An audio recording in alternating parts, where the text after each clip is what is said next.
Pozdravljeni, sem Marja Milič in gledate MoneyHow, prvi podcast o upravljanju denarja pri nas. Za vlagatelje, ki vlagamo dolgoročno, torej za obdobje 10 let, 20 let, 30 let, je pomembno, da zgodaj ulovimo zanimive naložbene priložnosti. Zato bomo danes govorili o megatrendih in o potrošniku prihodnosti. Z menoj je Denis Mancevič, nekdanji diplomat v Moskvi, rojen Kijevčan, plavalec, MBA-jevec, doktor družboslovnih in humanističnih znanosti, magister mednarodne poslovne ekonomije, bil pa je tudi izvršni direktor proizvajalca jekla v slovenski industriji jekla, zdaj je direktor in partner v podjetju Herman & Partnerji. Gre za svetovalno družbo s celovitimi komunikacijskimi storitvami z osredotočenostjo na digilognost. Zdravo, Denis.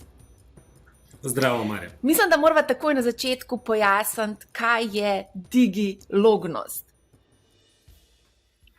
Digilognost je neka naša skovanka, ki ponazarja trend v komunikacijah, predvsem v tržno-komunikacijskem delu komunikacijah, ki seveda po svojem bistvu še vedno ostajajo kreativne. To je kreativna industrija, po drugi strani je pa vedno bolj podvržena digitalizaciji in digitalnim trendom. Tako da iz tega naslova ta skovanka. Zdaj, ko sem brala tvoj CV, ne morem mimo tega, da si izredno veliko časa namenil študiju, pa me zanima, ali je formalna izobrazba v 21. stoletju še vedno must have. Recimo Elon Musk se s tem ne strinja in on pravi, da je college primarno prostor za žurke, za networking, ne pa za to, da pridobiš neko uporabno znanje. On pravi, da lahko zelo veliko uporabnega znanja dobiš zastonj na YouTubu. Kakšno je tvoje mnenje o tem?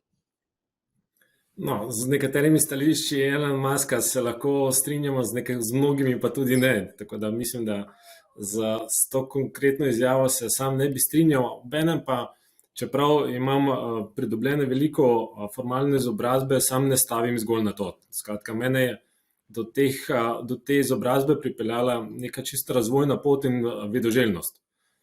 Torej, vedoželjnost je tista, ki me je gnala, da če sem uvidel v določeni fazi življenja karierne poti, da mi posamezna znanja, čist orodja, metodologija, razumevanje manjka, sem šel in sem to pridobil. Tu mislim, da se le malo podcenjuje še vedno učinek formalne izobrazbe in precenjuje mogoče nekih novih kanalov in formatov, kot so YouTube in seveda LinkedIn in tako dalje. Ne. Tudi sam se jih poslužujem, ampak eno znanje recimo MBA, v katerega sem jaz vložil tako po grobi oceni nekje 1000 ur, vsekakor ne mora nadomestiti YouTube, seveda je pa doktorski študij nekaj popolnoma različno. Tako da, skratka, različne poti, ampak po tej poti sem hodil izključno iz naslova vedoželjnosti, ne pa nabiranja diplom, ki jih potem lahko obesim na steni. Ko sem se pogovarjala s številnimi uspešnimi podjetniki, menedžerji, smo se pogovarjali tudi o ocenah. In ko sem se z njimi pogovarjala iskreno o teh ocenah, so mi povedali, da niso bili, za nekateri so bili, ampak tako v povprečju lahko rečem, da niso dosegali nekih blaznih, hudih rezultatov, v smislu, da so imeli same 10 na faksu. Kakšno je tvoje mnenje o ocenah? Zdaj, današnja mladina je precej pod pritiski zaradi teh ocen, sploh devetošolci, ki se vpisujejo na srednjo šolo. Je ocena merilo znanja? Ne, nikakor ne. Podobne pritiske spremljam jaz doma, ker imam ravno devetošolca, starejši sin ravno zaključuje osnovno šolo, ampak ne, niže, ko gremo po lestvici formalne izobrazbe, torej govorimo o osnovni in srednji šoli, kjer je v našem prostoru precej uniformizma, precej nekega znanja, ki ga pa pravzaprav današnji svet, mogoče ali pa ti posamezniki ne potrebujejo, so te ocene po moje zelo slab pokazatelj, pa sploh niso relevantne. O tem se mi zdi, da sta v studiu zelo izjemno dobro zadnjič s Simonom Belakom govorila. Je on pravzaprav tudi pojasnil nek svoj vidik, svoje videnje. In moje je tu zelo podobno. Seveda više pa, ko greš potem proti segmentiranosti, ne, ali pa više po izobrazbeni strukturi, torej od univerza naprej, pa najbrž ocene so vsaj v nekateri meri odraz razumevanja, mogoče tudi nekega pešna, torej koliko je ta sploh snov ali pa usmeritev posamezniku blizu ali ne. Ja, pogovarjali smo se kar z nekaj Slovenci, ki delajo danes v tujini, pa jim nekako ni uspelo narediti faksa, recimo do konca, bom tako rekla, in tudi neki trendi so v tujini, da za določene poklice se v bistvu niti ne zahteva več formalna izobrazba. Pogovarjali smo se z enim fantom, ki je delal v Uberju, pa Coinbaseu in dejansko je prišel do precej visokih pozicij, brez da bi imel formalno izobrazbo. Ja, jaz mislim, da razlog temu je to, da formalna izobrazba ne more slediti niti približno ne razvoju, tehnologiji, potrebam trga dela in posledično vedno zaostaja. Zdaj, samo vprašanje je, koliko je ta zaostanek, koliko je ta gap, razvojna vrzel, lahko bi temu tudi rekli. Ne? Ali je to 5 let, 10 let ali 20 let. Ne? V tem trenutku je ta razvojna vrzel precej velika. Različna je po moji oceni v različnih regijah ali pa državah. Tiste države, ki znajo hitreje se prilagajati in hitreje reformirati tudi trg formalne izobrazbe, bojo imeli te vrzele manjše. Predvsem se mi zdi tukaj Azija in pa še vedno Združene države Amerike so tiste, ki prednjačijo v tem. Primer konkretno bom dal, ne, da za poslovne šole ni nič nenavadnega, da že 10 let imajo predmete ali pa celotno pravzaprav usmeritve, ki gredo v smer digitalne transformacije, v uporabniške izkušnje. Skratka, to so neka področja, ki se ne tiče več izključno samo specialistov ali pa nekih ozko usmerjenih izvrševalcev na nivoju podjetja, ampak celotnega menedžmenta. Medtem ko pa v našem prostoru pa recimo te tematike šele sedaj s COVID-om postopoma prodirajo, kar pomeni, da imamo to razvojno vrzel nažalost relativno veliko. Ne. In zdaj, kot rečeno, večje, ko je, manjši pomen potem sploh postaja univerzitetna diploma. Ne. Ker če univerzitetna diploma tebi ne omogoča pridobivanja specifičnega znanja, ki ga ti potrebuješ za delo, potem je dejansko ne rabiš. No, in mi pa se bomo danes pogovarjali o vseh teh megatrendih. Ena izmed zelo vročih zgodb, ki praktično kamorkoli greš pogledat, se omenja, to je Metaverse. Ne. Moj 15-letni sin pravi, da je Metaverse precenjen in tudi poslušal je Marka Zuckerberga in ta ga ni prepričal. Kaj si ti misliš o tem svetu?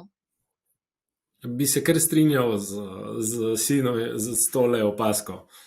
Tudi sam mislim, da je to, kot prvič pojem Metaverse, seveda ni nov, obstaja že kar nekaj desetletij.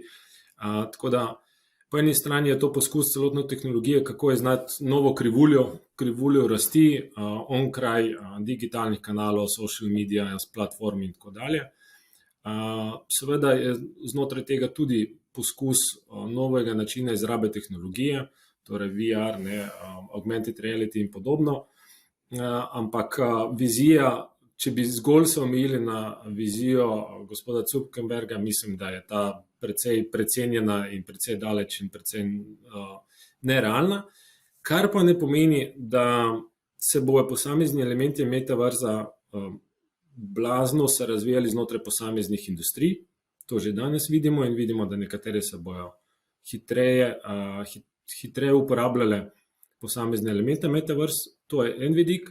Drug vidik, da pa sam poskus in ogromne investicije v ustvarjanje metaverse produktov, okolij, bo tudi imelo velik vpliv na trg delovne sile. Tega ne smemo pozabiti. Ne. Recimo, mi smo se znotraj naše družbe pogovarjali o tem, ko je Facebook napovedal oziroma Meta napovedala 10,000 delovnih mest samo v Evropski uniji, ne, ali pa v Evropi. Zdaj tudi karkoli si mi v Sloveniji mislimo o tem, koliko je to realno ali pa nerealno, moramo biti pa toliko realni, da znamo oceniti, kakšen indirektni vpliv bo to imelo na naše panoge. In bo imelo najmanj, kar bo to vpliv na odliv kadrov in pa na privabljanje talentov. In to je neka okoliščina in neka nova realnost, ki se moramo zavedati. In to se tiče tako, agencij, seveda v prvi vrsti podjetij, ki delujejo v IKT panogi, ampak po drugi strani tudi večjih poslovnih sistemov, od Mercator, Petrola in tako dalje, ki so vedno bolj digitalizirani in vedno bolj potrebujejo pool talentov z tega področja in bojo tekmovali tudi s takimi igralci, kot je Meta ali pa Facebook, zaradi takih napovedi. Mislim, da imajo že zdaj delodajalci resen problem dobiti kakovostne kadre, imamo rekordno nizko brezposelnost. Ampak vseeno, recimo, če bi zdaj dal na tehtnico, kje vidiš večji potencial, v obogateni ali v virtualni resničnosti, v enem takem doglednem času, recimo v obdobju 10 let? Obogateni. To pa zaradi tega, ker je le bližje našemu realnemu svetu, torej fizičnemu svetu, pa ker vsaj, recimo, če pogledam onkraj igralništva, pa mogoče torej, industrije zabave, bo imela več aplikativnih možnosti. Torej, že danes recimo se posamezne tovrstne rešitve uporabljajo tudi v industriji in skratka širina uporabnosti samo ocenjujem, da bo večja v obogateni resničnosti kot pa v klasičnem VR-ju. Zdaj, ti si športnik, plavalec, zdaj rekreativc, tekač, če sem prav prebrala. Pa me zanima, kakšno je tvoje mnenje o VR športu? Nekateri pravijo, da je to naslednja res vroča zgodba, da je to pač prihodnost. Tu bi spet bil bolj zadržan do tega, prav v aplikacijah, kar se športa tiče. Dejstvo je, da moramo mogoče tudi take napovedi gledati glede na kontekst. In kontekst je, ki ga živimo v zadnjih 2 letih, je pač COVID kontekst. In seveda, enkrat, ko smo v tem družbenem mehurčku, izolacijah, prepovedi stikov, karantenah in tako dalje, posledično se zelo hitro začnejo rojevati neki substituti. In iz tega pride do tega substituta VR v športu. Ampak mislim, da je tak kratkoročen in podvržen, kot rečeno, tem okoliščinam. Po drugi strani pa obenem verjamem, da in tudi mnogi kazalci kažejo na to, da pa VR v gamingu recimo, ker seveda ni nič novega, ampak so zmožnosti še bistveno večje, nekaj, kar je trend in kar bo ostalo. In najbrž še kako tako panogo bi se dalo najti, ki je bila podvržena hitrejšemu razvoju v času COVID-a, ampak bojo tudi ti trendi ostali. Torej, recimo, če povzamem, kar se tiče športa, sem precej zadržan, obenem pa mislim, da VR poleg gaminga je recimo ena taka panoga, ki se bo blazno na ta račun razvijala, je pa izobraževanje.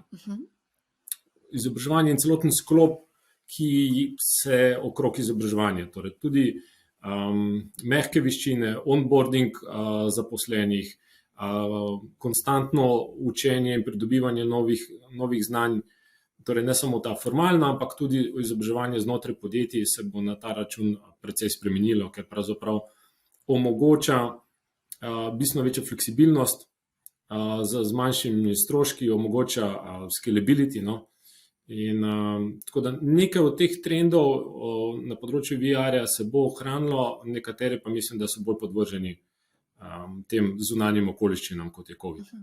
Zdaj, ko omenjaš te okoliščine aktualne, bi mogoče izpostavila samo en zanimiv primer, ki mi je kolega pred kratkim razlagal, ko se je pogovarjal s študenti v Kijevu, so mu povedali, da je njihova priljubljena prostočasna dejavnost paintball, češ da mora biti stalno v stanju pripravljenosti. Zdaj, tam je situacija resna, ti si živel v Kijevu, bil si tudi v Moskvi, tako da poznaš zelo dobro situacijo. Kako zdaj, recimo, gledaš, verjetno se pač je vsem za to tehnologijo, vsem so pač iz paintballa šli mogoče tudi na VR paintball, ne vem, verjetno se to lažje potem nekako trenira uči te razne borilne zadeve oziroma streljane in podobno. Ja, zdaj, to je zanimiv primer za pokomentirati. Paintball v Ukrajini je sigurno bolj realna zadeva kot pa virtualna.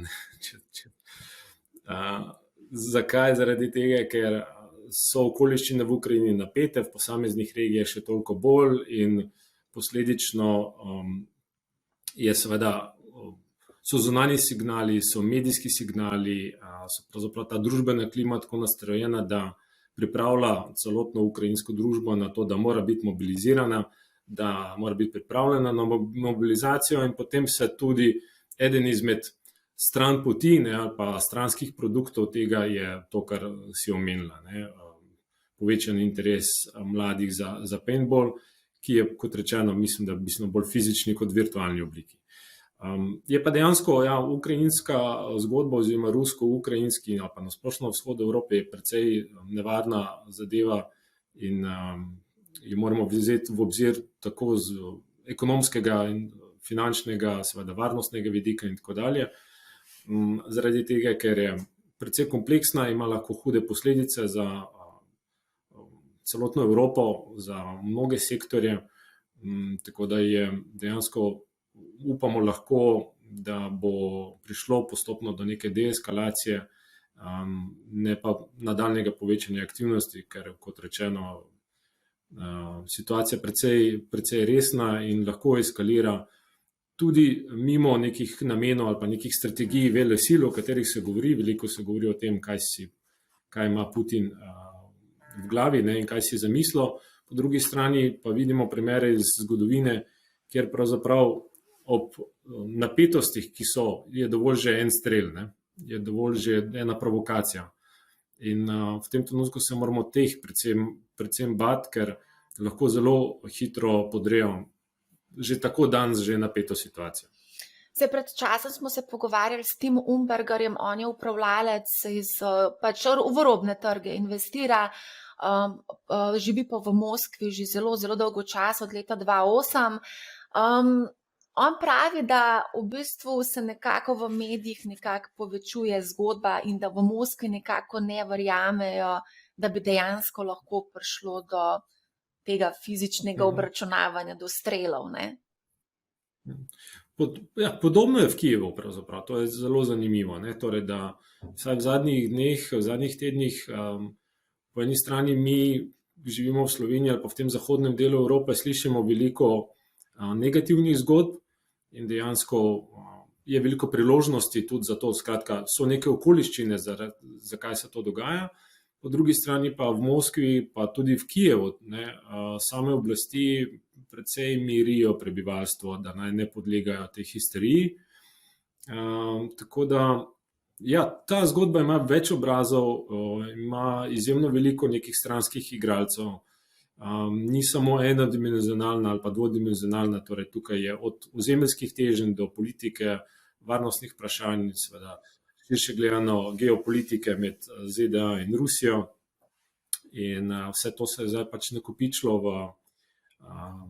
ob mejah na neko podlago zgodovinskega konflikta in kot rečeno, upamo na to, da bo na koncu le razum prevladal in da do širšega oboroženega konflikta med Rusijo in Ukrajino, kaj šele potem zvezo NATO, ne bo prišlo, ker to bo res imelo izjemno hude posledice za celotno Evropo, tudi za Rusijo. Mislim, da Rusija dolgoročno nima kaj pridobiti od enega takega konflikta, niti ekonomsko, niti politično. Ja, v bistvu vsa ta geopolitična trenja, poleg seveda politike centralnih bank, to zelo vpliva na dogajanje na trgu.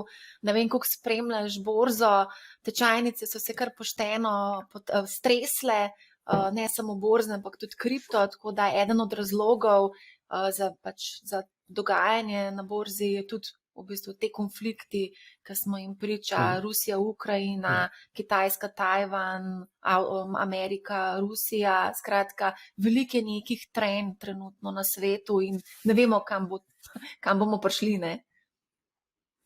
Ja, tukaj en zanimiv primer bi rad navedel, ki sicer zelo ostaja pod radarjem, ampak po drugi strani blazno vpliva na energetsko situacijo, no, vsaj v enem delu, ne. In sicer vemo, da je 3 leta nazaj eskaliral konflikt med takrat še Trumpovo administracijo in Kitajsko, ki je povlekel za sabo tudi, da so se posamezne države postavile tudi na stran Združenih držav, recimo tak primer tudi Avstralija, ne. In potem se je kaj zgodilo? Zaradi tega, ker je Avstralija sprejela določene ukrepe proti Kitajski, se je Kitajska kar naenkrat odločila, da iz Avstralije ne bo uvažala premoga. Zdaj, ta novica mislim, da sploh ni prišla do slovenskih medijev pravzaprav. Ampak ima pa svoje mesto v energetskem mozaiku in v tem, kar se dogaja v energetski krizi, ne? Kar bi nas moglo zanimati. Zakaj? Zaradi tega, ker naenkrat ugotovimo, da Kitajska okrog 20% svojih potreb je pokrivala z uvozom premoga iz Avstralije. Predstavljate si, kaj to pomeni Kitajska, ki je drugo največje svetovno gospodarstvo, ostane brez 20% uvoza. Torej, naenkrat začne panično iskati v regiji ta premog, torej, to je in ga začne iskati v Rusiji, v Ukrajini in tako dalje, in kot drugič začne kuriti kot blazna plin, ker edini lahko substitut kratkoročno.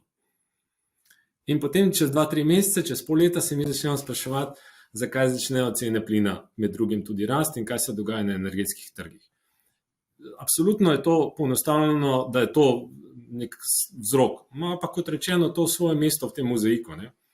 In to vrstni disbalansi, to vrstna geopolitična tveganja so tukaj prisotna in bojo po moji oceni še kar naprej prisotna zaradi tega, ker nas čaka neko tako obdobje zelo nemirno iskanje pozicioniranja Kitajske proti Združenim državam Amerike, Evropske unije v tem kontekstu.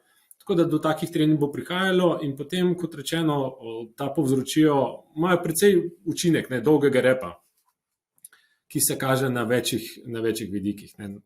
Torej, potem samo primanjka še kakšen COVID in pa po eni strani zmanjšanje povpraševanja, po drugi strani pa hitro okrevanje in naenkrat imamo težave z logistiko, z dobavnimi verigami, z dvigom cen energije in to je med sabo pač prepleteno, tako da živimo v izjemno prepletenem, kompleksnem svetu, kjer, kot rečeno, neka odločitev Kitajske proti Avstraliji ima tudi vpliv na nas, čeprav sploh nismo aktivni udeleženec tega in sploh tega ne zaznamo. To je najbolj problematično pravzaprav. Ja, o tem smo dejansko govorili na Money How tudi, ne, o Avstraliji in Kitajski in dogajanju. Matevž Raškovič, ki je odličen poznavalec Kitajske, nam je v bistvu zelo veliko stvari razkril o Kitajcih in pa o njihovih odnosih. Tako da ja, Kitajci zelo hitro reagirajo, če jim kaj ni všeč, ne. Avstralija je želela, da se je pridružila tudi drugim državam, ker so želeli v bistvu, da se razišče zadeva v Wuhanu, kaj se tam dogaja, tako da potem so Kitajci malo zamerili, pa so pa rekli, čisto poenostavljeno, ne bomo več uvažali premoga, mi v Evropi smo se pa začeli spraševati, ali bomo imeli božič, ali ga ne bomo imeli. Zaradi tega, ker so se tovarne ustavljene. Je pa Kitajska vseeno tudi recimo zanimiva z vidika te zelene transformacije. Veliko se je začelo potem tudi govoriti, ker zdaj naj bi kar Kitajska ratala zelena velesila, tudi zelo veliko gradijo hidroelektrarne, tako da, kaj si pa misliš recimo o tem, ne?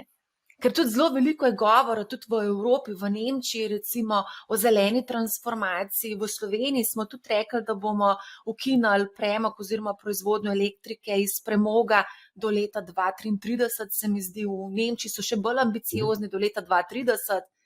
Kaj si misliš o tem?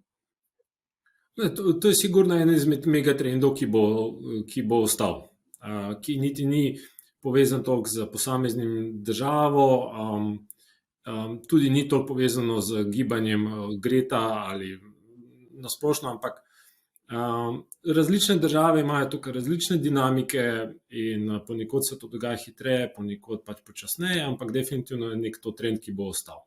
To je zanimivo primerjati, kako so se tega lotili po eni strani Nemčija, po drugi strani pa Kitajska ali pa Združene države Amerike. Torej, Združene države Amerike so blazno odvisne od politik na nivoju posameznih zveznih držav in tukaj vemo, da recimo Kalifornija naredila izjemno veliko že 10 let praktično nazaj. Po drugi strani je pa Kitajska v kaj prisiljena. Torej, partija je v zelo težkem položaju. Po eni strani je na račun izjemnega razvoja, rast gospodarske rasti, dvig splošnega življenjskega standarda v zadnjih 20 letih, so zahteve tega novega srednjega razreda tako zrasle, da naenkrat so se začeli pač postavljati tudi vprašanje, kako je sploh vzdržen ta model. In okoljsko vprašanje in čisto okolje in zdravje s tem povezano je pač en del tega. Tako da mora tukaj ukrepati, po drugi strani morajo paziti na to, da je gospodarstvo še vedno konkurenčno, ker še vedno svet temelji na kitajskem izvozu. Tako da ta enačba. Kot tretje je pa to, da Kitajska lahko te ukrepe izpelje izjemno učinkovito zaradi pač političnega sistema, ki je centraliziran, ki je partijsko usmerjen, delno še vedno centralno-planski in posledično, ko se Kitajska odloči, da bo elektrificirala vozni park, bo Kitajska elektrificirala vozni park in danes je Kitajska daleč največji trg z električnimi avtomobili na svetu. Medtem ko pa mi v Evropi, kaj vidimo, capljamo. Norveška je pač ima čisto svoj model in čisto svoje okoliščine, ki omogočajo hitrejšo elektrifikacijo, ampak niti ni del Evropske unije. Ostale države so pa ravno tukaj v krču med tem, kako ta prehod narediti hitrejši, brez da bi bodisi prevelike stroške nosilo gospodarstvo ali potrošniki ali pa javne finance. In tukaj vsak išče nek svoje mesto pod soncem.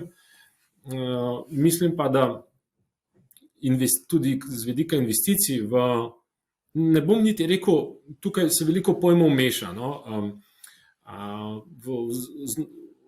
Dogaja se nam, da v en koš mečemo trajnost, zeleno energijo, potem krožno gospodarstvo, tam imam najraje, pa še marsikaj drugega. Jaz mislim pa, da tukaj moramo biti mi malo bolj previdni.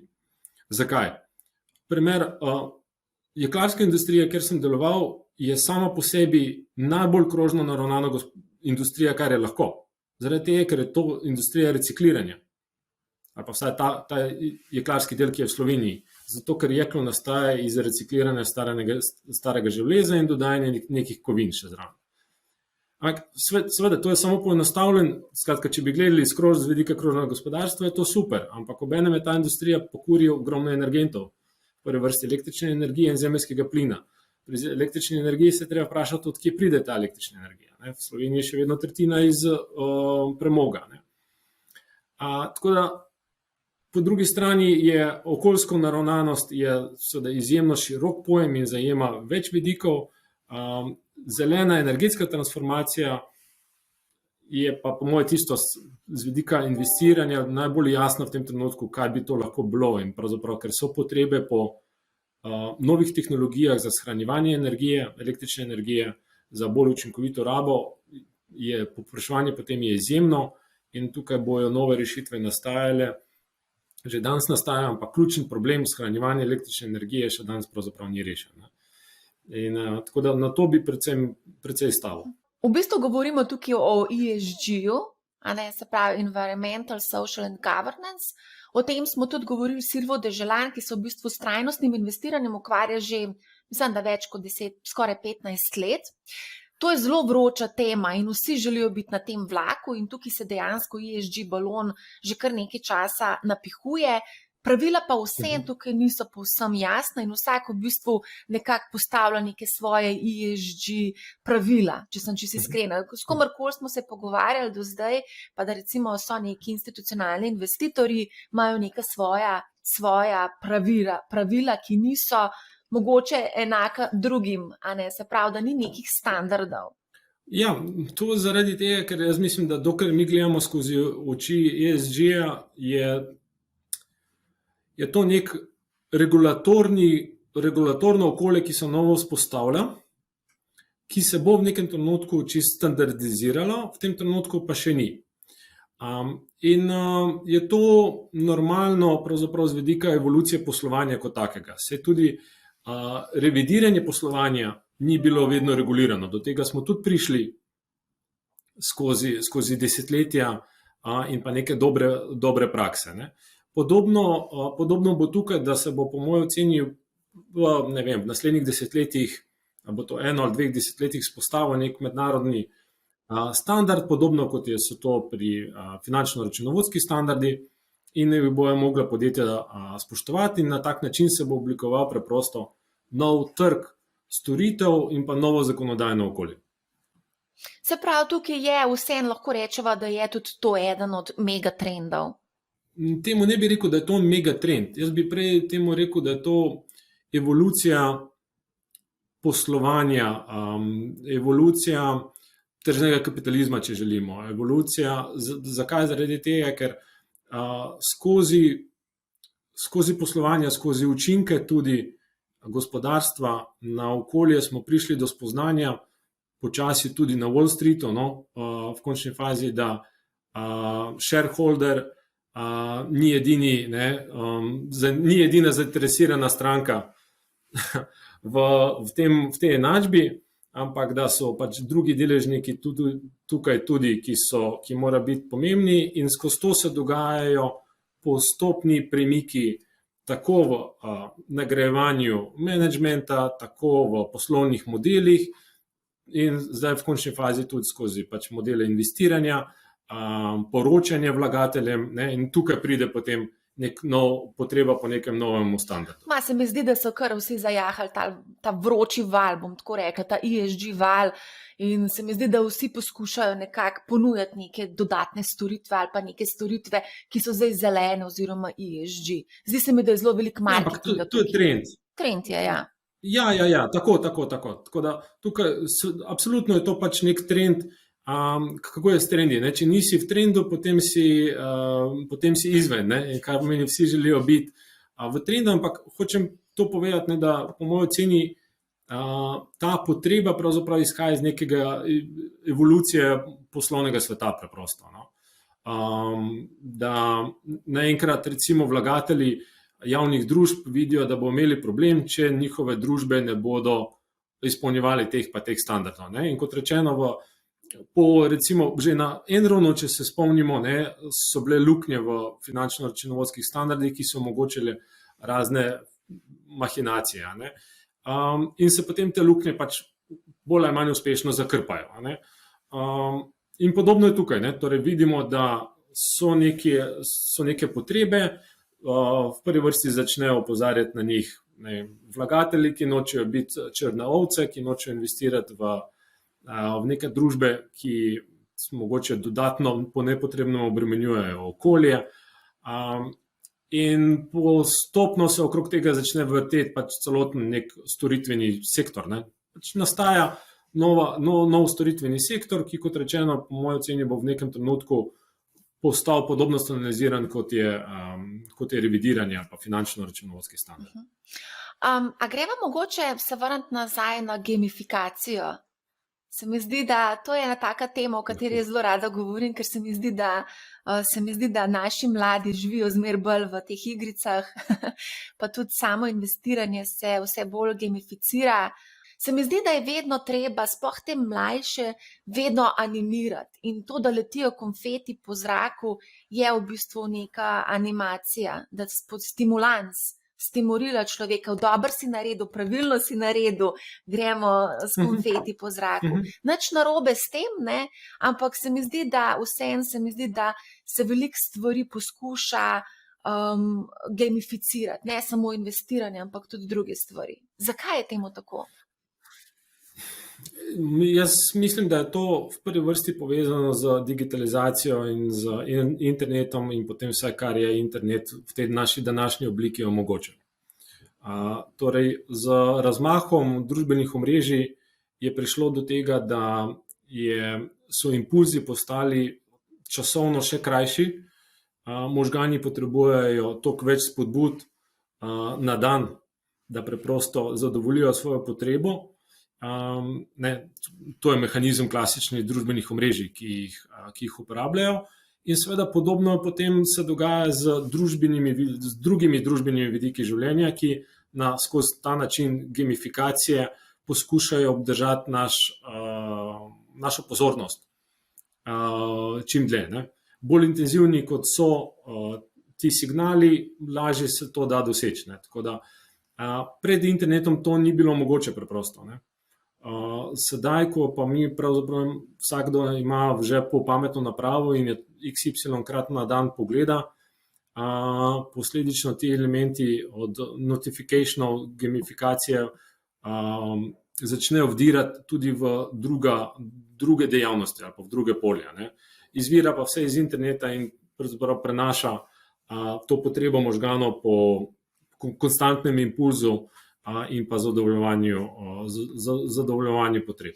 A bova rekla, da je to megatrend? Mogoče je gamifikacija podtrend znotraj temu, čemur rečemo digitalizacija kot taka. No, pravzaprav, ne.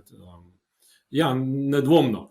Ampak jaz bi to rekel, to je enkrat, ko smo dobili družbena omrežja v današnji obliki, je to čist organska, spet neka evolucija.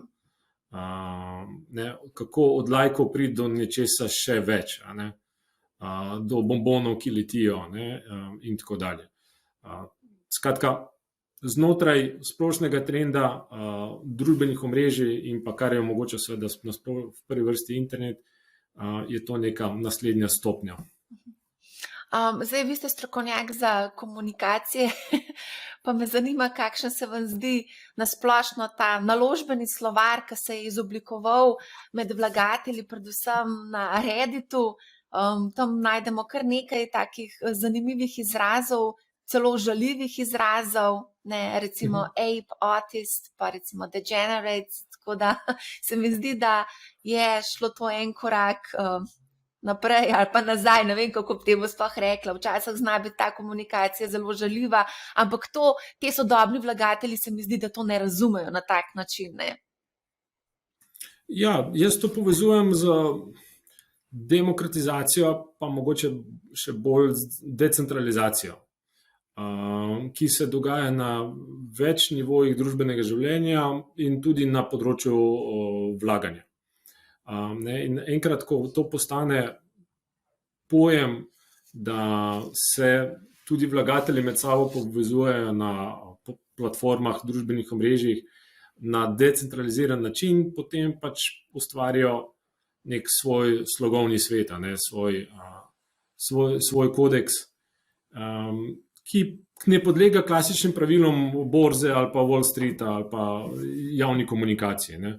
Je bližje pravzaprav družbeno omrežje. Torej, ko enkrat dobimo po eni strani družbeno omrežje, po drugi strani pa mikroinvesticije, potem se to dvoje skupaj zloži. Ne. In ker se dogaja ta komunikacija, kot rečeno, na novih kanalih, ne podlega nobenim normam, ki so bile vzpostavljene v preteklosti. Tako da, glede na to, da ta komunikacija poteka po teh kanalih, ta agresivnost, ali kako bi rekel, na meji sprejemljivega ni presenetljiva. Predstavlja pa to veliki izziv za podjetja. Kako pravzaprav se priključi tej komunikaciji. Ker je povsem zanemariti ne bo mogoče, se dela tako, da ne obstaja, ampak tukaj s tem se srečujejo tudi znamke, ne vem, že kar nekaj let, in zdaj mogoče prihaja ta val tudi z vidika čist pritiskov na borzne indekse. Ja, kaj pa recimo vse bolj je prisoten ta trend experience sharing, kjer se v bistvu ljudje med sabo delijo svoje izkušnje, to zdaj videvamo tudi v svetu investiranja, recimo Wall Street Bets, na Redditu pa Eagle Investors zelo močan, na Discordu, tudi konec koncev mi na MoneyHow imamo svoj Discord kanal, več tisočih uporabnikov, ki se med sabo delijo izkušnje. A je to prihodnost na tak način, v bistvu, da se bomo delili izkušnje? Ja, jaz mislim, da ja. Zakaj? Zaradi tega, ker je to po moji oceni povezano z enim megatrendom in to je zaupanje oziroma izgubo zaupanja. Kajti to, da se vlagatelji na tak način povezujejo in delijo izkušnje, izhaja zato, ker so prejšnje referenčne točke zaupanja, torej bodi si javne družbe kot take, bodi si borza, bodi si neki uradni analitiki, kot institucije izgubili našo zaupanje. Zaupanje potrošnikov, zaupanje vlagateljev. In enkrat, ko je to zaupanje izgubljeno, je seveda vsak posameznik išče sidrično točko, torej na kaj se obrniti. Eno je, da ima neko lastno izkustvo, ampak nam je vsem imanentno, da iščemo potrditev tega lastnega izkustva.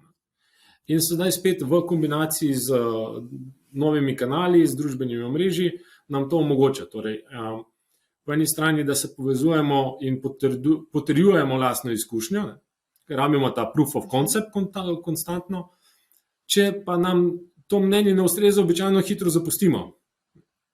Tako da tukaj je nevarnost, ki jaz vidim, je, da se ti pogovori večinoma odvijajo znotraj nekih mehurčkov, podobno mislečih si ljudi in se hitro spregleda pravzaprav, ali obstaja še svet z druge plati.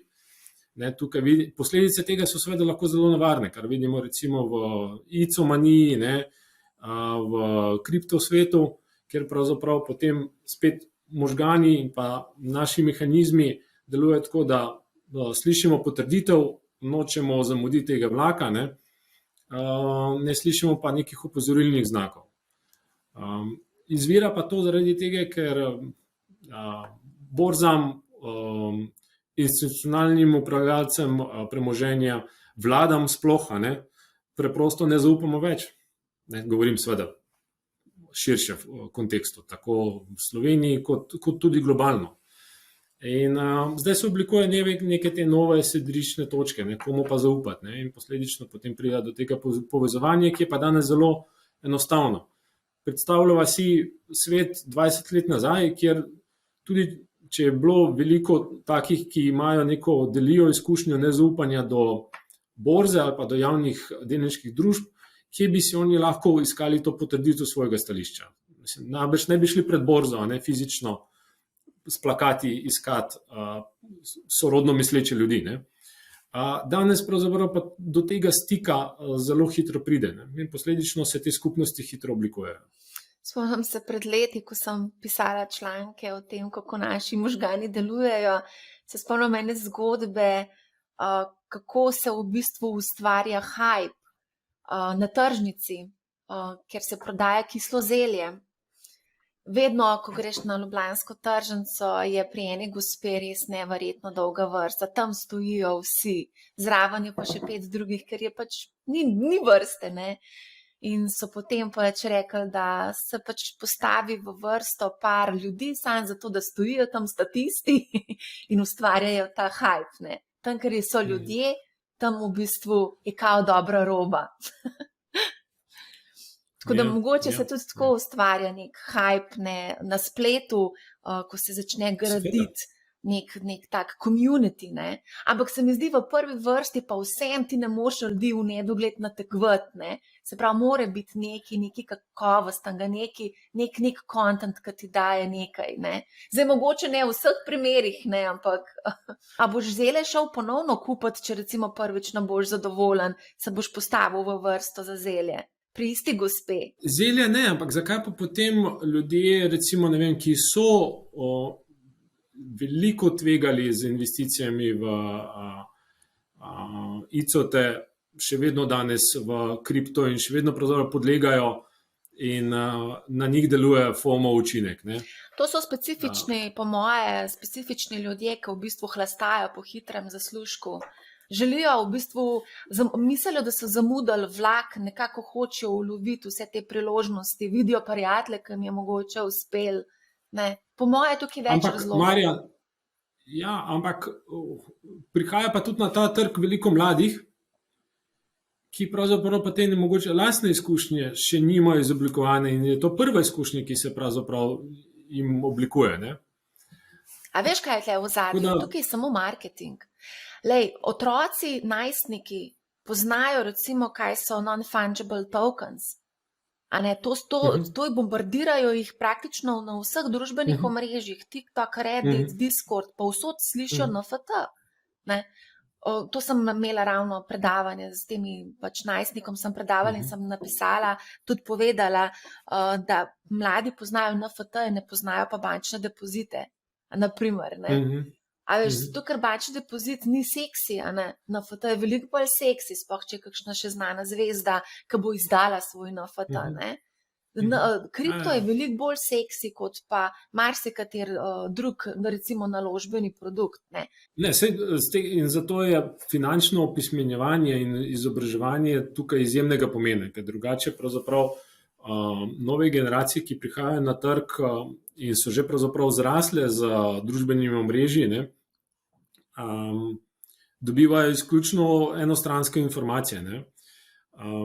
In v njih vidijo potrditev tega, kot rečeno, ne, potem pa začnejo vsi ti psihološki momenti delovati zraven. Ja, to je res, ja.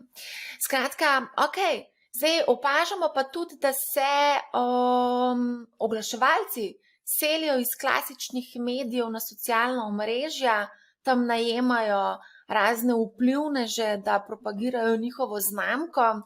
Kako recimo se pa oglaševalske agencije zdaj temu prilagajajo? Izjemno zanimivo in izjemno zahtevno vprašanje. Namreč eno je to, da se dogaja ta migracija iz klasičnih medijev na družbeno omrežje, ampak istočasno v manjšem obsegu se pa že dogaja tudi migracija izven družbenih omrežij. Torej, imamo kar nekaj velikih blagovnih znamk, ki so rekle družbenim omrežjem adijo, čeprav jim ta zagotavljajo seveda veliko občinstvo in pa visibility in pa doseg in tako dalje. In so rekli, mi bomo z našimi potrošniki komunicirali sami. Preko lastnih kanalov. Zakaj je to prišlo do tega? Zaradi tega, ker so začeli blagovne znamke, recimo, če vzamemo Facebook, tekmovati z algoritmi. Vidijo, da morajo vedno več denarja investirati za želen učinek. Obenem se pa seveda ta obrat od klasičnih medijev dogaja zaradi tega, ker pač linearne televizije, klasičnih formatov, ljudje ne morem reči, da ne konzumirajo, v posameznih regijah sveta je to zelo različno, ampak vedno manj. Slovenija je tukaj nekoliko specifična, je treba dati en tak disclaimer. Pri nas upad televizije recimo ni še toliko velik, ampak jaz sem nasplošno tako mnenja, da Slovenija na račun majhnosti trga, zaprtosti, posamezni trendi in neka dinamika prihaja z zamikom. Ne. Zdaj pa ta zamik 5 let ali 10 let, ampak tu nekje se giblja. COVID k sreči ta zamik nekoliko zmanjšuje, tako da hočem povedati, da tudi pri nas, tudi na ta trg bo prišlo to, da po zmanjšanju uporabe branosti časopisov bo sledilo tudi zmanjšanje konzumacije klasične linearne televizije. Tako da, ja, dvojna migracija se dogaja. Tako da mi mislimo, da vsaj za določen del znamk, predvsem za večje, ki imajo določeno kritično maso, bo rešitev v lastnih kanalih. V različnih formatih, ampak to je pomembno zaradi tega, ker potem bistveno lažje kontrolirajo dinamiko, kvaliteto dvosmerne komunikacije s potrošnikom. To je nek trend, ki prihaja in ki bo tudi ostal, zaradi tega, ker sicer zahteva prvotno mogoče precejšnje investicije, ampak na dolgi rok se kaže, da se večjim znamkam izplača zaradi tega, ker so lahko potem učinkovitejše. Zdaj, omenil si na začetku, da se tudi vi doma ukvarjate s 15-letnikom oziroma 14-letnikom za nadaljne šolanje, potem oba dva tudi jaz imam 15-letnika, ki se bo ravno upisoval v prvi letnik, pa 11-letnika, in mi oba dva dobro veva, da naši otroci ne gledajo televizije, gledajo YouTube, TikTok, tudi sama recimo konkretno res ne gledam več televizije, sem naročena na kar nekaj ponudnikov pretočnih vsebin, tukaj govorimo o Netflixu, govorimo o Amazon Prime, HBO, Apple, v Slovenijo mislim, da bo polet prišel tudi Disney+, tako da tukaj je tudi ena taka zelo močna konkurenca. Ja, je pa res, da moramo biti previdna, midva nisva klasična predstavnika poprečnega Slovenca. Tako da, ker poprečen Slovenc bo še vedno konzumiral kar precej časa še klasično televizijo. Penetracija recimo pretočnih vsebin ni tako pri poprečnem, statistično poprečnem, tako velika, kot si jo ti opisala. Torej, v poprečnem gospodinjstvu bo še vedno televizija vklopljena proti popolno zvečer. Vprašanje je seveda, kdo s kako dinamiko, s kako kvaliteto jo spremlja, torej kakšna je kvaliteta te konzumacije, ampak bo ta televizija še vedno prežgana. Ampak to bo postopno pač izginilo. Zdaj, številni trgovci se tudi sprašujejo, kako v bistvu zvabiti evre od zelenicev pa milenijcev. Kdaj so ti pripravljeni odpreti denarnico in kdaj ne? Zelo različno. Odvisno, kaj je to povprečen milenijec, v kateri državi, kje pa kako. Recimo, če se omejiva na Slovenijo, je tukaj že velika verjetnost, da boš bližje mlajšim, če boš znal sploh jih ustrezno nagovarjati. Torej, da boš znal komunikacijska sporočila prilagoditi tej ciljni publiki. Kar mnogi trgovci do sedaj sploh niso delali. Mogoče to spet ta konzervatizem tega trga, ampak če pogledava nagovor trgovcev pred COVID-om, recimo bolj na klasičnih kanalih, je ta bil precej standardiziran in mladih sploh ni nagovarjal. In posledično seveda ne čutijo nobene potrebe, da bi fizično stopili v trgovino ali pa da bi pravzaprav imeli v glavi nek predizbor narejen za določeno storitev ali pa določen izdelek prav tega proizvajalca. Bolj, ko bo ta nagovor prilagojen, in tukaj družbena omrežja seveda odigrajo svojo vlogo, ker omogočajo to, da si ti bistveno bolj fleksibilen pri nagovarjanju ciljne publike, bolj bojo pripravljeni zaupati znamki, se poistovetiti z njo, kajti ti vidiki so še vedno tukaj, to je ključno. Zdaj vidimo, da recimo TikTok tukaj veliko omogoča. Je pa res, da in obstajajo, tudi mi imamo posamezne agencijske rešitve in smo pravzaprav en prvih, ki smo v Sloveniji delali TikTok kampanje za eno izmed znamk, ampak so tukaj oglaševalci še relativno zadržani. Torej, še vedno bolj kot ne uporabljajo klasične oglaševalske kanale, čeprav novi kanali omogočajo večjo segmentacijo in bolj prilagojen nagovor. Ampak če gledava pa globalno, ker govorimo o megatrendih, to je vse ena generacija, ki bo podedovala ogromno premoženja in oni bodo drugače upravljali z denarjem, tako pač bistveno bolj drugače kot naši starši. No? Če gledava zdaj globalno, ker kot vlagatelj ti moraš razmišljati v celem svetu. Ja. Recimo, bom povedal za Rusijo pa za Kitajsko. Recimo, na Kitajskem je še vedno velik boom nepremičnin. Cene nepremičnin blazno rastejo, kljub temu, da je občutek, da je že trg prenapihnjen, o tem smo veliko poslušali v zadnjih mesecih. Ampak recimo, sploh v večjih središčih, torej niti ne govorimo o Šanghaju ali Pekingu, ampak že o takih 10-milijonskih mestih, kot je Shenzhen, gredo cen nepremičnin v nebo in tudi mlada generacija, ki si je ustvarila nekaj kapitala, investira precej še vedno v nepremičnine, zaradi tega, ker najbrž tudi verjame, da bo to nek vzdržni model, da bojo cene rasle. Drug pa tak segment so luksuzne dobrine. Zakaj? Ker so te generacije še odraščale v obdobju, ko so njihovi starši živeli v pomanjkanju, in zato je tukaj tudi v Rusiji recimo tudi podobno. Ne? Torej, trg luksuznih dobrin v teh dveh državah je med najbolj dobičkonosnimi na svetu. Govorimo tako o luksuznih avtomobilih, prestižnih znamkah ur in še cele paleto, vse, kar zraven pride. Ne? Tako da, zato so vsekakor tudi te nove, mlajše generacije pripravljene odpreti denarnico, zato ker še vedno to velja kot nek statusni simbol, B, ker naredi še večjo razliko med tem, v kakih okoliščinah so odraščali sami ali pa njihovi starši in kaj njim omogoča današnji svet. Zdaj, ko omenjaš avtomobile, pa nekaj smo že prej povedali o avtomobilih, nekako gre v smeri, da mladi ne želijo biti lastniki avtomobilov. Je to tudi eden od trendov, da se bo avtomobilska panoga verjetno prilagajala? Ja, sigurno.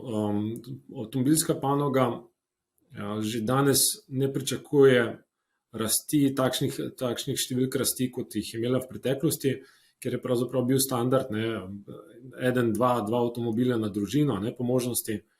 Zdaj, tukaj je več silnic naenkrat se združi v zadnjih letih, ki potem oblikuje ta trend. Eno je elektrifikacija in pa mobilnost, drugo je ta okoljski vidik in tretje je postopno ozaveščanje, da utilizacija nekega takega sredstva, kot je osebni avto, je preprosto tako nizka, da zakaj bi to imel. Torej, ne postaja to več tok statusni simbol in če že obstaja neka alternativa, kar se z car sharingom in z drugimi elementi že pojavlja, potem bojo hitro preskočili. Vprašanje je, koliko hitro se bo ta alternativa pojavila. Bom dal primer.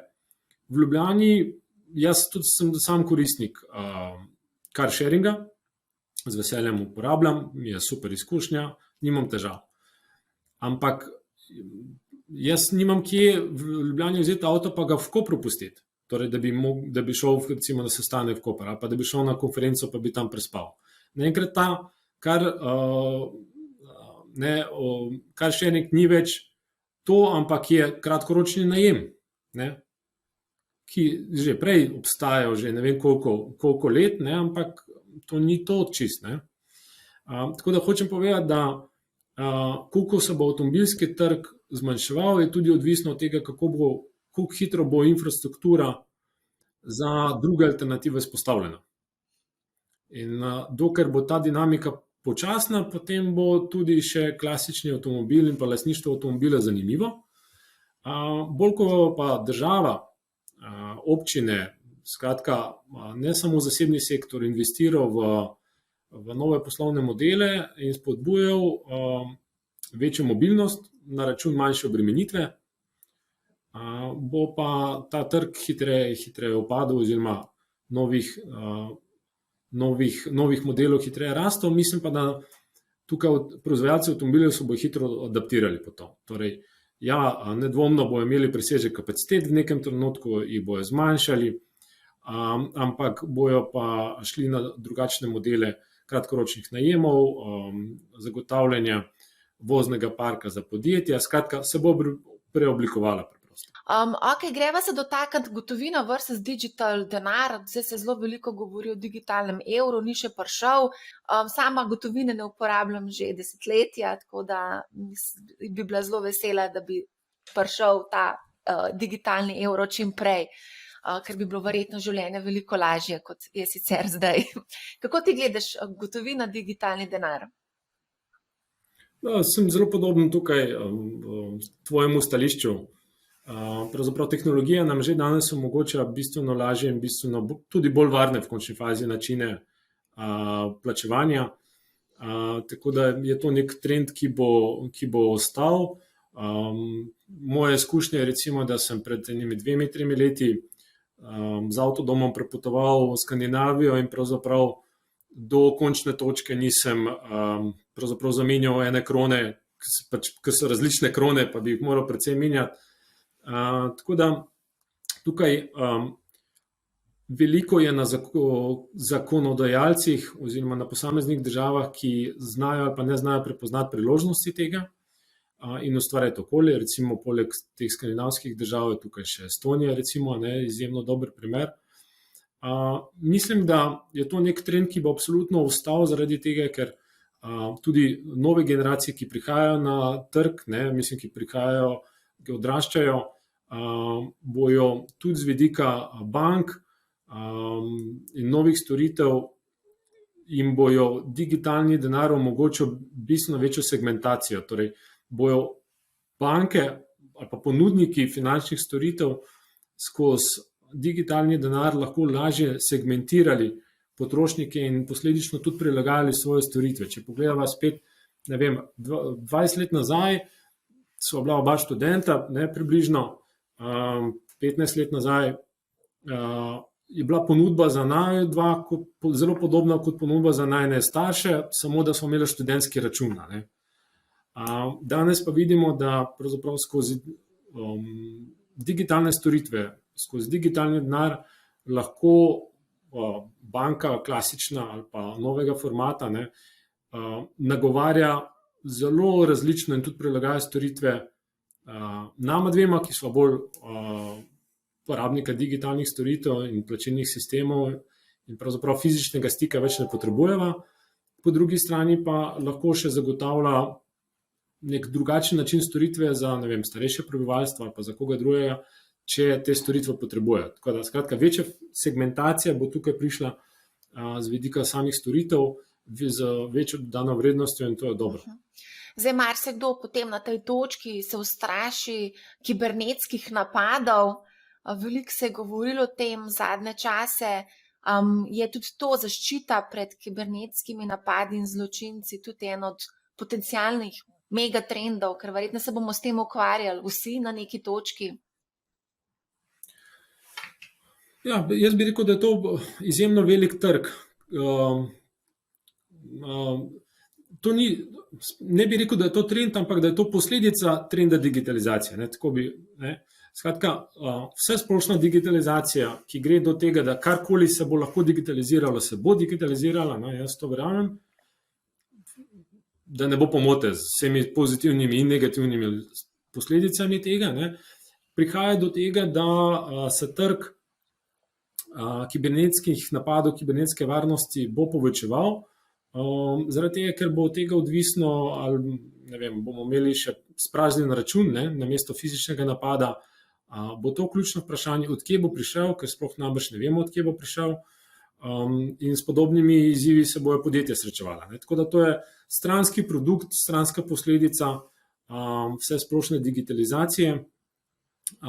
Mislim, da je na nivoju podjetij postopno se ta zavest krepi.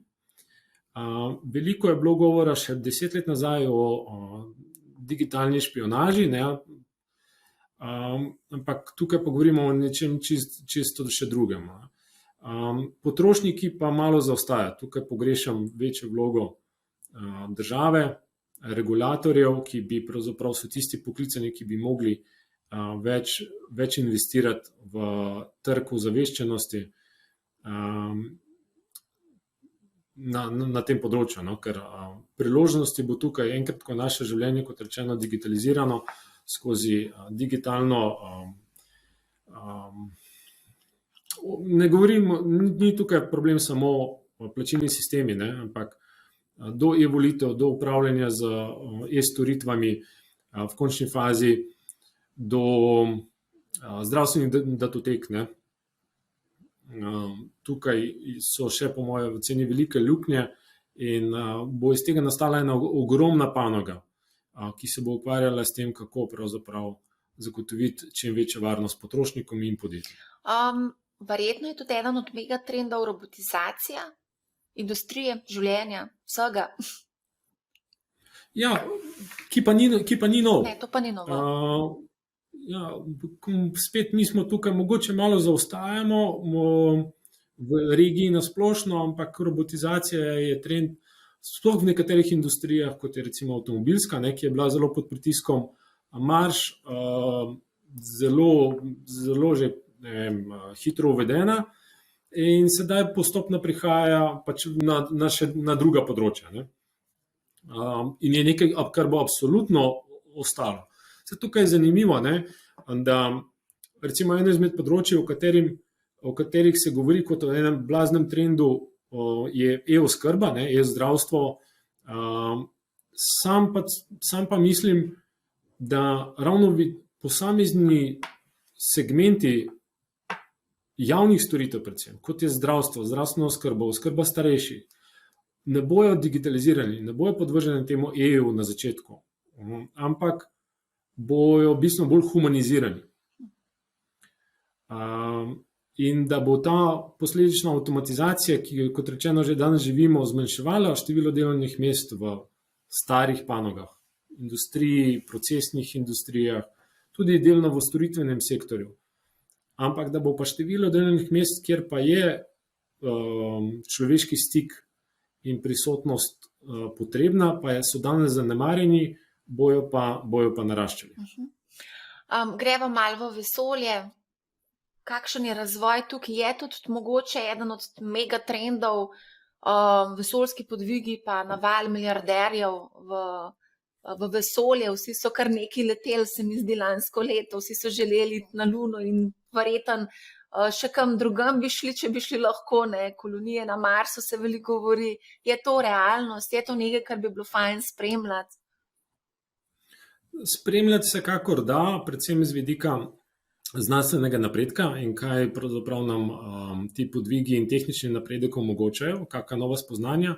Mislim pa, da je to daleč od enega megatrenda, ampak je bolj dober marketing z veliko državnega denarja.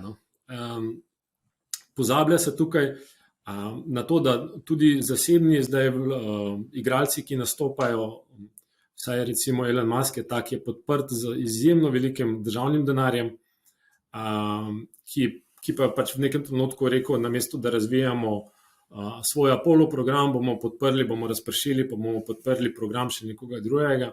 Ampak kot zadnje, skratka, je velika vloga države, ki s tem zasleduje neke druge cilje, ne poslovno-komercialne. Je pa recimo izstrelitev Tesle v vesolje, po moje ena najbolj genialnih marketinških potez v zadnjem desetletju vsaj, če ne še širše. Tako da to je izjemno dober marketing, ki zna zaslediti, kaj je tisto področje, ki pritegne množice, in vesolje pritegne množice. V preteklosti je bila ta tekmovanja med Sovjetsko zvezo pa Združenimi državami Amerike.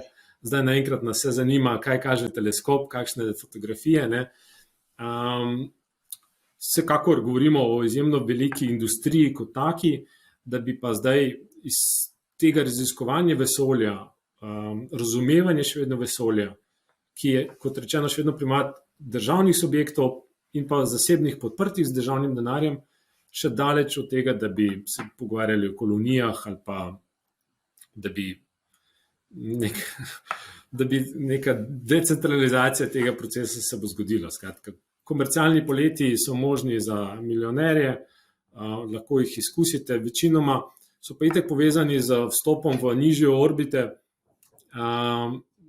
in občutkom breztežnosti, kar je bilo tudi v preteklosti že tehnološko dostopno, samo ni bilo skomercializirano. Mislim, da je Elon Musk kar en tak marketinški guru. Zdaj po ta novem omogoča tudi plačevanje Tesle z Dogecoinom. Recimo, zanimivo mi je bilo tudi to, kako se je naziv preoblikoval iz CEO, je zdaj postal Techno King. To so same take poteze, ki zbujajo pozornost. In v bistvu to, da je tak malo uporniški, je v bistvu mogoče na nek način tudi privlačno, da se pač da v svetu, resnem poslovnem svetu, tudi biti malo drugačen. Ja, sigurno je tukaj unikatne z vidika pojavnosti. Torej, če v povprečju neka predstava o tem, kaj je uspešen poslovnež, bila še 10-20 let nazaj, ne, da je to nek človek v kravati. Dobro, že Steve Jobs je to začel razbijati nekoliko, ne, pa Elon Musk šel pač tukaj še kar nekaj stopničk više in spet neko so na trgu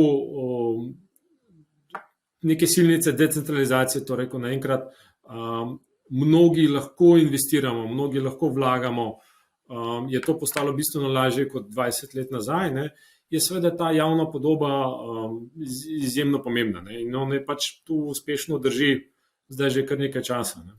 A greva za konec izpostaviti tistih top 5 megatrendov za recimo obdobje 20 let po tvojemu izboru? Ja, na prvo mesto bi dal enega, ki ga pravzaprav midva pa nisva sploh omenila še, in to je demografija.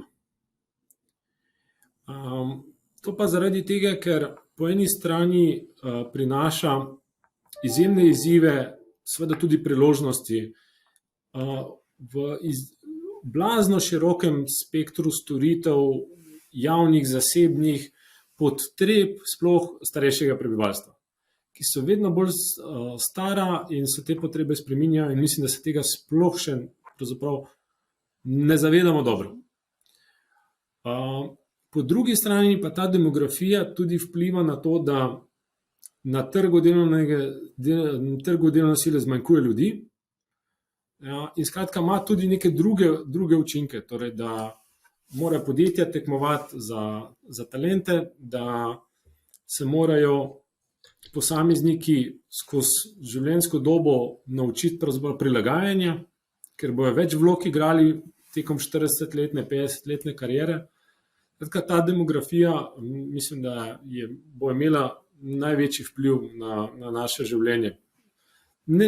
Mogoče za posameznike, ki smo danes še pred obdobjem upokojitve bolj indirektno, ne, za nekatere pa bolj, za starejše pa bolj direktno. Drugi tak megatrend je zaupanje. Mislim, da se premalo o tem pogovarjamo in vidimo, da posamezne neke silnice, neke trendi se pojavljajo v posameznih industrijah. Nekaj od teh sva midva se dotaknila, v ozadju, v izhodišču je pa to vprašanje zaupanja. Torej, zaupanje in kdo nam je ta nova referenca torej, če še v preteklosti 50 let nazaj so to bile neke bližje sorodstvo, ožje plemenske skupnosti, neka fizično bližnja neka soseščina in je potem so to bile institucije, so danes to vsi ti decentralizirani kanali, družbena omrežja, influencerji in tako dalje.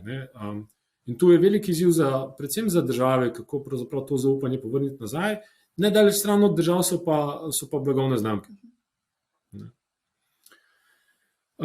Tretje je vsekakor digitalizacija in pod tem krožnikom jaz tudi razumem recimo blockchain, ki mislim, da je izjemno pomemben megatrend, niti ne toliko z vidika kripto, ki so spet zgolj ena izmed možnih aplikacij tega, ampak kot filozofija, kot princip delovanja je blockchain tehnologija in pa digitalizacija na splošno nekaj, kar je tukaj in bo ostalo in bo se še naprej eksponentno se razvijalo in bo treba paziti na tudi negativne vidike tega, od kibernetskih napadov, ki so se jih dotaknili, do še marsičesa zasvojenosti, presežkov tega poskusov, gamifikacije in tako dalje. Potem bi rekel četrti, zelena tehnologija oziroma, tu smo kar popravili, ampak zelena energija, ker ta je ključna. Dolgo časa smo pozabljali tudi v Evropi, da električni avto sam po sebi še nič nekaj okolju bolj prijazen od sodobnega dizla. Še danes recimo nimamo tega v neki predstavi, pa čeprav je to resničnost, mislim, to odvisno je seveda, kje je, na kak način je avto narejen, pripeljan, na kak način se bojo baterije reciklirale, na kak način se bojo avtomobili polnili, Skratka, cel pomen celotnega življenjskega cikla bo tukaj izjemno pomemben.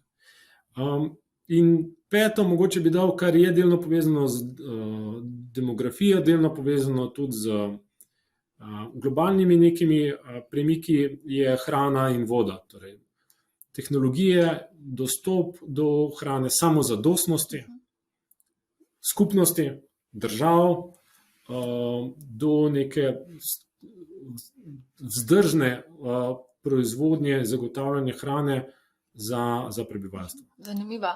A ti si tudi svoj portfelj recimo naravnal na vse te trende? Ne še. Jaz sem bolj konzervativni vlagatelj, tako da nekaj od tega bi rekel, da ja, nekaj, ne pa čisto vse. Ni časa za konzervativnost pri najnih letih. Moram biti malo bolj agresivna, ker pokojnine bodo nizke, tako da je treba kar delati na tem. Ja, samo če pogledava, zadnjič sem ravno poslušal podcast o nepremičninah, in če pogledamo recimo rast nepremičnin v Sloveniji, seveda, odvisno katero obdobje vzamemo, ampak če vzamemo obdobje v zadnjih 10 letih, torej po tem padcu, ki se je zgodil kdaj, korekcija se je zgodila po finančni krizi, 2015, torej, so to izjemno lepi donosi. Veliko je treba delati z nepremičninami, ni to tako enostavna naložba, pa če treba seveda kupiti pametno, se pravi ugotoviti, zračunati smiselnost investicije in pa seveda neurejen trg je, najemni pri nas, zelo veliko lahko imaš težavne, tako da to so vsa tveganja, ki jih pogosto pozabimo, pa pozabimo upoštevati, da je treba stanovanje tudi vzdrževati. Tako da vedno je treba investirati tudi v stanovanje. Mogoče z vidika pač udobnosti bi rekla, da je mogoče kakšna delnica lažja za investirati, ker pač ni toliko dela. Ok, to je to. Mislim, da smo obdelala mega trende, nekako smo obelodanila tisto, kar je pač, kar nas čaka v prihodnosti, tako da najlepša hvala za super informacije, za super vpogled v mega trende. Hvala, Marja, me veseli. Evo, dragi poslušalci, gledalci, ne pozabite na MoneyHow Live, ki se bo zgodil 10. februarja. Pogovarjali se bomo v živo z dvema davčnima svetovalcema o davkih in oddaji davčne napovedi. Sliši se mogoče dolgočasno, ampak obljubim, ne bo dolgočasno. Pridružite se nam, povezavo do prijavnice objavim v opisu epizode.